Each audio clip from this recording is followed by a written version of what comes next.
未来真正能够长期赚钱的，我认为是卖给龙虾饲料，未来还会衍生出一个生意，是卖养龙虾的鱼缸，未来会从 Copilot 转向 Autopilot。这期视频和大家聊聊最近全民养龙虾的这波热潮。最近最魔幻的事情不是哪家公司又发了什么新的模型，而是一只龙虾它彻底出圈了，把中国的互联网圈、全球的 AI 圈都搞疯了。以前 AI 圈大家比的是谁的提示词 prompt 写得好，现在比的是谁的龙虾养得好。有人排队装龙虾，有人给龙虾配工位，有人给龙虾补贴 token， 有人刚刚把龙虾请进家门，后脚又把龙虾花钱要去卸载它。这个已经有一点荒诞了，而且因为这只龙虾 Mac Mini M4 已经全球断货了，原本一个2800就能到手的机器，现在在黄牛的手上已经炒到了5000块钱。这期视频我就和大家深度的去聊一聊，可能是2026年最火爆、最备受关注、最具活力的开源 AI agent 的数字生态 OpenClaw。大家好，欢迎来到林姐说 AI， 这里有非常前沿的 AI 洞察和非常具有实战的 AI 教学，欢迎订阅我的频道。如果你觉得我讲的还不错，记得给我点赞，在我的评论区留言。我们先不急着讲这个工具啊，我们先来看看为什么它这么火，都火出圈了。我觉得它的关键不是说它更聪明了，而是它更会干活了。在 OpenClaw 出现之前，大家看很多的关注点，核心关注的是这个模型是不是更聪明了，是不是更会推理了，是不是生图更加接近世界模型了。但是 OpenClaw 出来之后，大家关注的这个范式就改变了，它考虑的是这个 AI 它是不是更会干活了。以前关注的是嘴，现在关注的是手。这个 OpenClaw 它的名字里面啊，它改了好几次名字，但是它一直保留了这个 claw。 这个 claw 是什么？就是它的这个爪。这个钱，这个手是用来干什么呢？就是用来干具体的事情。它火的不是它的模型能力，而是它是某种程度上的数字员工，它是未来 AI 劳动力表达的一个雏形。它以前啊都是大家去找 AI， 去打开一个聊天窗口，去问 AI 具体的事情怎么干。现在是把这个 AI agent 放在我们的生活里面，让它融入我们的工作环境，让它给我去实操工作。我们再回过来看看这个 OpenClaw 它为什么火，有2个本质性的原因。 OpenClaw 本质上是训练一个比较了解你情况，比较依据你的具体的生产工作环境来给你训练出定制出来的一个生产力的个人助理，它匹配的是你个性化的需求。而它火的2点我认为是关键性的。第一点是它的开源性，它是 GitHub 上面的一个开源项目，它源于这个开源的社区。它现在在 GitHub 上面的星标达到了25万星标，排名第1，超过了以往任何一个项目，包括大家熟知的 Linux。 OpenClaw 本质上它不是使用能力的过程，它是一个在生产能力的过程。大家可以基于这个开源框架去做各种各样的基于自己的个性化的定制，这是它的魅力之所在，它的开放性。第2点就是它的本地性，它所有的资料和操作环境可以基于你的本地电脑，就是它真的可以干活了呀。你想想以前我们在使用 AI 的时候，大部分时候打开一个聊天窗口，每一次我们的云端的记忆要重新给它去输入我们现在所面临的情况，我们不停的要给它补充上下文，补充信息，而且它不能够从云端直接把手伸进来操作我们电脑上面的具体的事情。这个 computer use 它的权限和能力范围是非常有限的，而且它的记忆还是有限的。每一个不同的大模型，比如说你用 OpenAI 和用 Gemini 和用千问豆包，它的整个的记忆是不互通的，它都存在云端，你给它的上下文的这个长度也非常有限。但是 OpenClaw 它可以长在本地啊，它能够操作你的电脑啊，这就相当于它真的就是一个 AI 数字员工的一个雏形了。而这个就是官方对 OpenClaw 这个工具的定位，它就定位为叫做 Personal AI Assistant。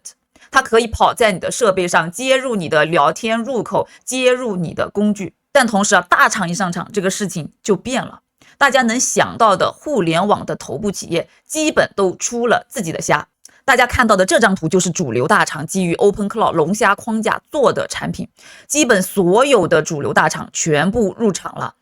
你能看到的阿里云、智谱、猎豹、MiniMax、火山引擎、腾讯、月之暗面、网易有道，还有小米都入局了。甚至像京东这样的做电商的传统企业，前天又搞了一个什么买龙虾送龙虾的服务。所有的大厂都在基于龙虾做各种云端的开发和应用，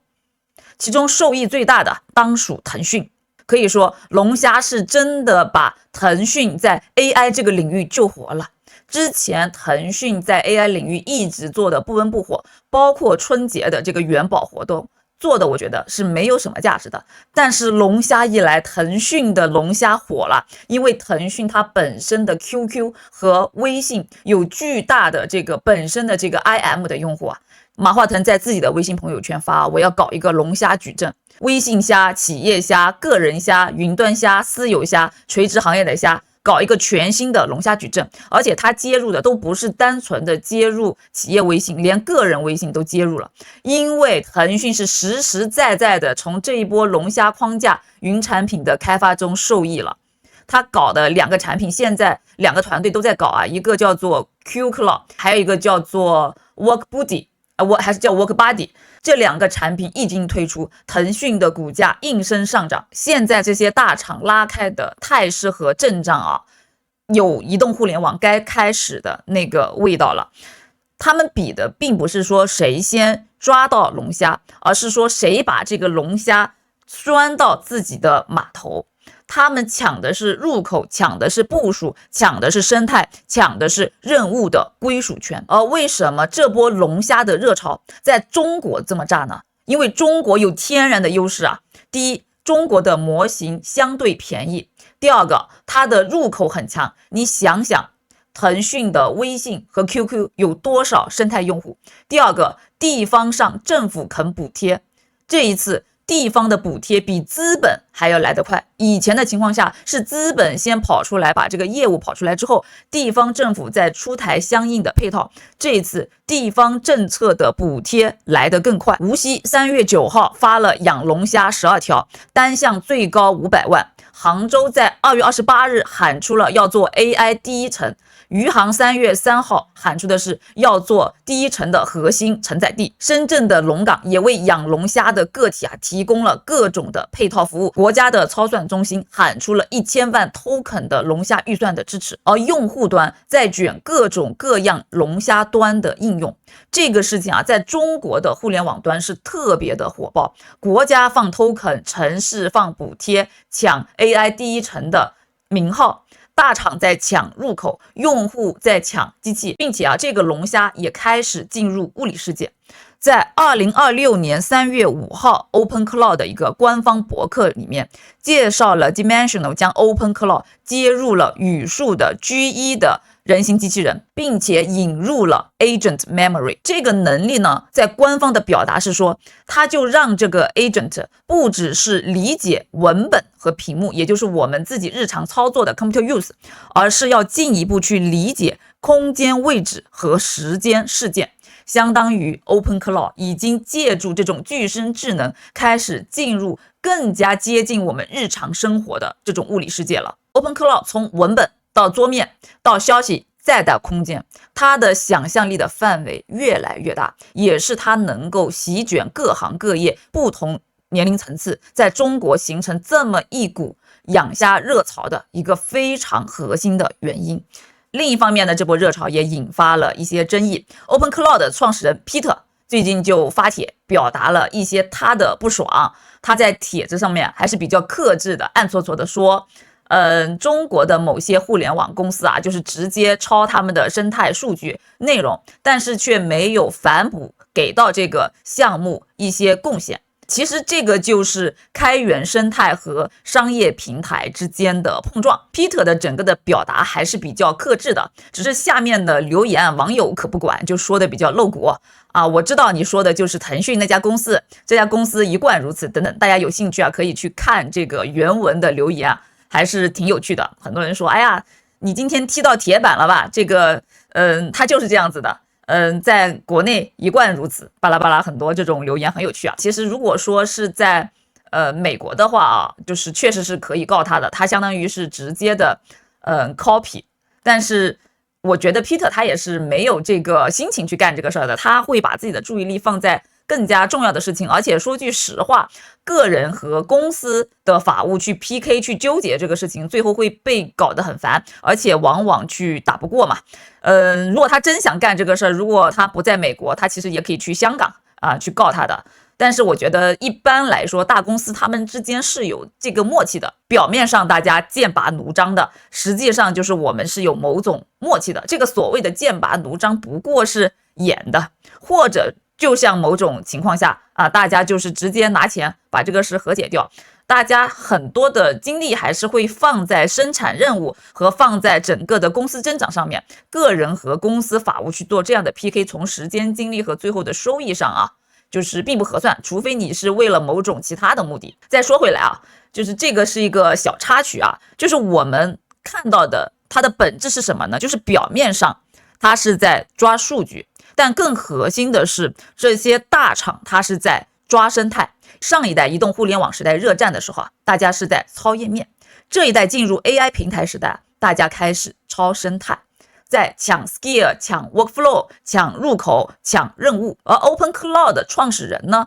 他在2月份的时候加入了 OpenAI， 但是他说这个 OpenCloud 是会作为独立的开源社区的项目，会继续存在。但是 OpenAI 为什么把它挖进去呢？有一个很核心的 OpenAI 的布局在于什么呢？也是这个大厂在抢这些云养虾的这个入口的点，就是你在云端养虾，或者你就使用这个本地虾安装 OpenCloud 这个开源项目，你背后是需要调用 API 的。现在有一部分人卸载虾，或者是养到一半不养了，有一个非常大的痛点，就是这个 API 接口背后的大模型。第一，它有没有很智能；第二，它是不是很费 token。它很费 token， 这个背后对于这些大模型公司就是商业的收入啊。如果说未来 OpenAI 基于这个 OpenCloud 它的特性去定制、开发、训练一个更匹配适配 OpenCloud 的这个大模型，现在 5.4 Thinking 就是一个雏形，未来还会有更好的比较适配 OpenCloud 它整个的处理方式的这个模型能力。那这样的模型的调用，大量的调用，背后都是 token 的使用，这也是这么多大厂他们在抢这个云端养虾的入口一个非常核心的原因。背后的算力消耗、token 的消耗，都是他们长期稳定的一个收入。这波全民养虾的行为艺术中啊，还有一个很吊诡的事情是说，不只是有人在装龙虾、养龙虾，还有人花钱在卸载龙虾。因为就在前段时间啊，这波养龙虾的热潮也引起了国家的关注，特别是对于国企和政府的机关，大家已经开始说要警示信息安全。这个确实是的，因为 OpenCloud 啊，很多人其实是把握不好这个权限的这个安排的，它是完全有可能把你电脑的本地信息分发到网上，而你却不知道。对于一些在本地或者是在一些比较敏感、有一些私密的企业政府信息的这些个人 PC 电脑上面，我确实不建议直接在这个阶段安龙虾，所以我也没有在我常用的电脑上面去养龙虾，也是我为什么这么长时间都没有特别重的去跟大家介绍怎么装龙虾的教程，因为我发现可能大部分都养不好，但是我也被打脸了。我发现现实中大家对这个热情啊实在是太高了，与其让大家误入歧途，不如好好的跟大家讲一讲。所以在这期节目之后呢，我也会出一期教程，告诉大家怎么从0到1来安装部署整个的龙虾。如果说整个的效果还不错的话，我也会给大家出更细的讲解，讲讲怎么来养龙虾。如果对安装部署养龙虾整体的一系列操作感兴趣啊，可以订阅我的频道。聊到这里啊，你会发现在这个养龙虾热潮里面啊，有很多冲突的地方，他们是两面性的。比如说地方招商在不断的加码，各地都在发补贴，中央的安全在收紧。同时呢，再看虾有两种虾，大厂普遍在搞云养虾，而 OpenClaw 本地养虾的热度不减。从目前的情况来说，是更倡导大家去云端养虾。确实云端养虾比较方便，而且上手比较快，往往能够一键部署。那本地养虾呢，它是相对比较可控，你可以进行物理断电，而且你的信息边界和操作边界是比较清楚的。相对而言，本地养虾是被打压的这么一个状态。我觉得云养虾，大家后面可以拭目以待，看一下到底哪家大厂的这个龙虾能跑出来。现在已经能够看到腾讯的龙虾矩阵，它总有一只虾是能跑出来了，没办法，它的生态太强了。哪怕是 Peter 他心生不满，其实也没办法，他只是吐槽一下，他不会真去干腾讯的。而 Peter 的这个吐槽其实也是一个天平的两端，一方面呢是像 OpenClaw 这样开源的共享，另外一边呢是很多大厂平台的收编。它本质上其实也不是说它抄袭，它其实真正在意的是生态的成本和未来这样的 agent 它的入口在哪里。我们大部分用 OpenClaw 是用在我们的电脑端，这个 OpenClaw 它是接入在我们的屏幕里面的，它是屏幕端的 agent， 但是另一端呢又是物理世界的 agent。这个 OpenClaw 它开始逐渐吸收像语数这样的具身智能在物理世界的空间信息了。这个对比和冲突又存在于数字 agent 和物理 agent 里面的一个对比中。在中国这个生态里面啊，大家已经不是普通的在体验 agent， 而是已经在非常短的时间内，特别是到3月已经到了一个逐渐极致的点，还在继续往上升，大家已经在把 agent 迅速的卷成了一个产业和社会现象。 OpenClaw 出现之后呢，让大家对原来所模糊表达的那个数字员工有了切切实实的体感，对原来我们讲的这个艺人公司的概念也有了切实的体感。之前我们讲艺人公司，大家觉得就是无非是你把自己包装成一个个体公司或者个体户的一个好的一个包装而已嘛。但现在有了像 OpenClaw 这样的 AI agent 助手之后，以后真的会出现大量的艺人公司。这个公司啊，只有你本人是真人，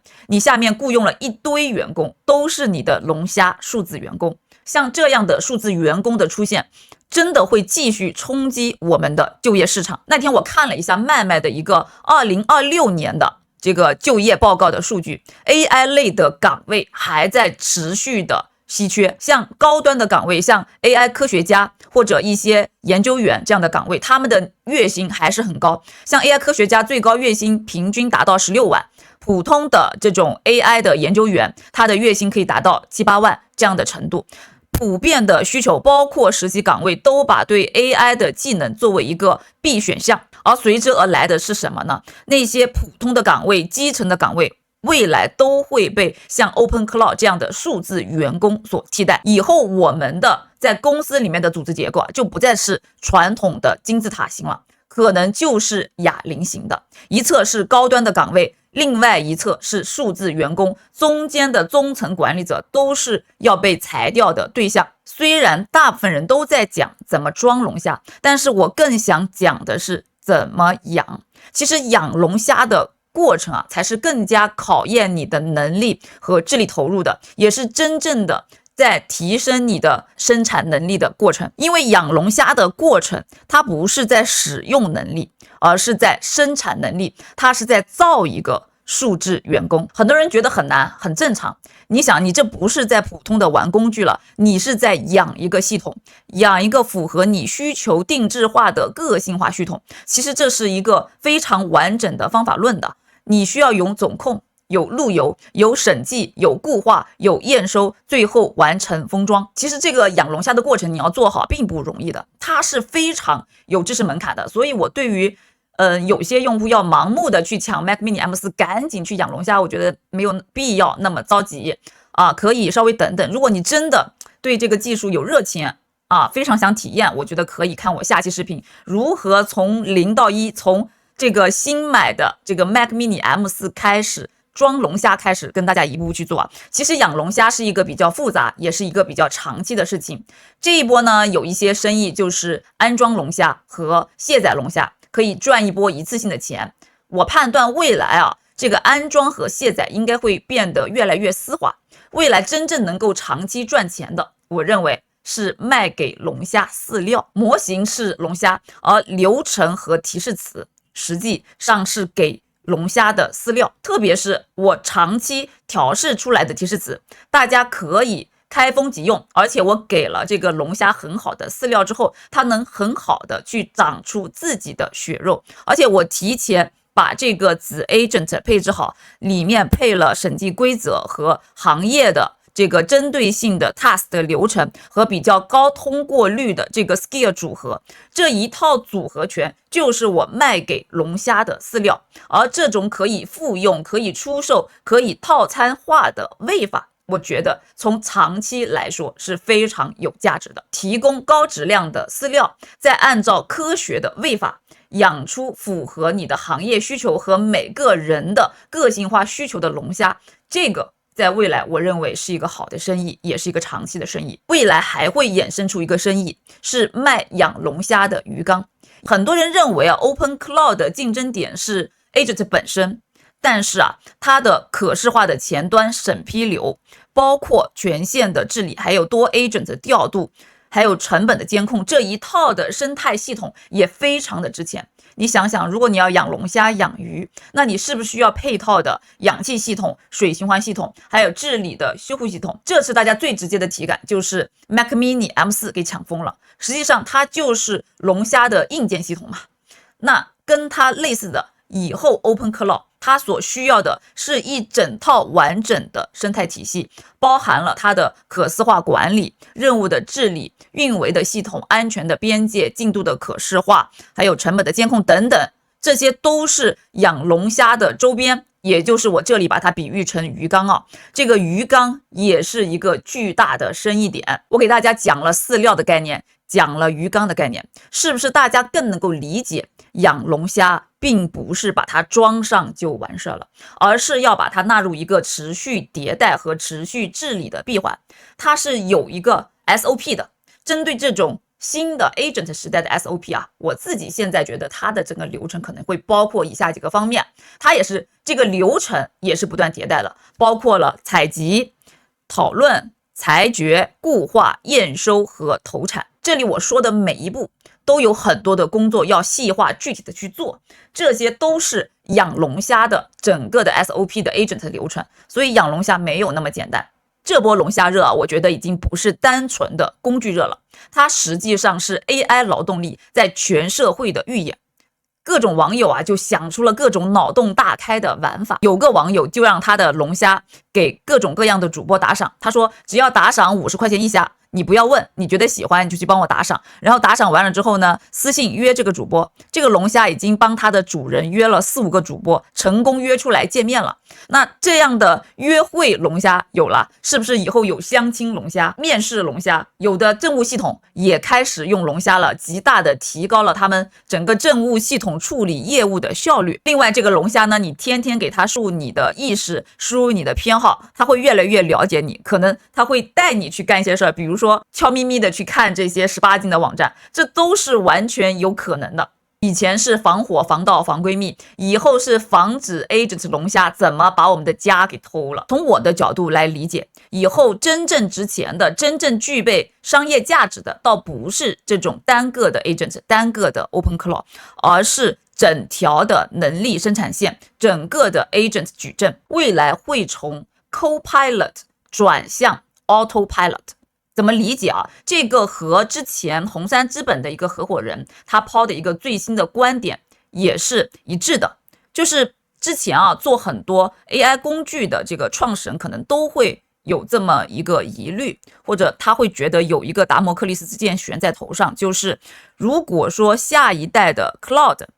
把我的产品变成一个功能，变成了一个 skill， 我该怎么办？这个其实是直击商业模式的核心的。如果说 AI 的公司它卖的是工具的话，它实际上是和模型在赛跑。每一次模型的进化，每一次这种大公司大平台的进化，可能都会蚕食你原来辛苦构建的护城河。前几天我和一个大厂的公司的员工在聊天的时候，我也表达了类似观点，他觉得我怀疑你在暗指某家公司啊。我说我不是暗指，这就是很多大的平台公司在做的事情。可能你的一次升级和封装就把一个 AI 公司他们苦心经营的护城河给直接毁掉了。但是现在新的机会点在于说，如果说你卖的不是工具，而是工作，这个情况就完全变了。大家仔细想想，你对一个工作的预算是不是远远高于对一个工具的预算？之前在 Copilot 这个阶段，大家构建这个产品策略的核心点是把这个专业的工具交给专业的人士使用，大家付的是一个工具的钱。这个时候专业人士是客户，工具让他们更高效，他们为输出的结果负责。而如今大模型已经足够聪明，又有了像 OpenClaw 这样长出来的手，帮你可以直接操作业务，这样子就转入了一个新的方向，叫做 Autopilot。 你卖的不再是工具，而是工作。你可以用大模型加上 Skill 加上 OpenClaw 去封装成一个专业垂直领域的服务。